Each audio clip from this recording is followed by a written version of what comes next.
Yeah, I just thought I'd throw up some early thoughts on the Xencelabs small tablet. Yeah, it's just, I don't know what I have to do to find a good quality tablet that runs on Mac OS. It baffles me. I mean, I've bought the small tablet, like I say, and it's cost best part of £200, which to me, I think that's quite a lot of money for a pen tablet. And they've just let themselves down with like the driver implementation. The tablet itself feels really nice. All the packaging's really nice. The way that the pens come in like a really nice case, which is really nice, and the nibs and spare nibs and all the rest of it, really nice. They've thrown in two pens, which I find a bit baffling to me. But one's like mediocre and one's mediocre to good, and one's just like this really thin pen, which is pretty rubbish, I think, really.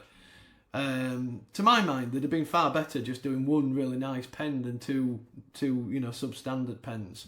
But all that I could forgive them, but they've just done this like really crappy like driver implementation on macOS. I mean, again, the main part of it is quite nice. It's quite simple. It looks quite modern. It's arguably better than Wacom's. Just the actual visual appearance of it. But then they've just let themselves down. Like on most Mac apps, in preferences or in the preferences part of the app, you'd have two options, or this needs two options. One should be run at startup, which I just don't get why they've not included that. Because if this app isn't running, then the click functionality don't work, which I just find totally baffling. So you've got to have this running. And then another option that you should have, I think, is don't show in the menu bar. So you've got this like dumb icon in the menu bar that they haven't even gone to the trouble of making white like all the other icons. So you've just got this dumb icon in your menu bar. And it doesn't do anything. All it does is open that. So it's like, why would you want that in your menu bar? Do you know what I mean? Why? Oh, if you're going to put it there, at least give me an option there that says, like I said, it should run at startup, and the other one in the checkbox should be, don't show in menu bar. Nearly every Mac app or any Mac app worth its salt will have that. Don't show in the menu bar. It's just dumb, I think, just having that there. It's just like, why? And it just looks ugly. I know it might only seem like a small thing, but it's just silly. And then, like I say, if you quit this, so you think, my first reaction, well, I'll just quit it then.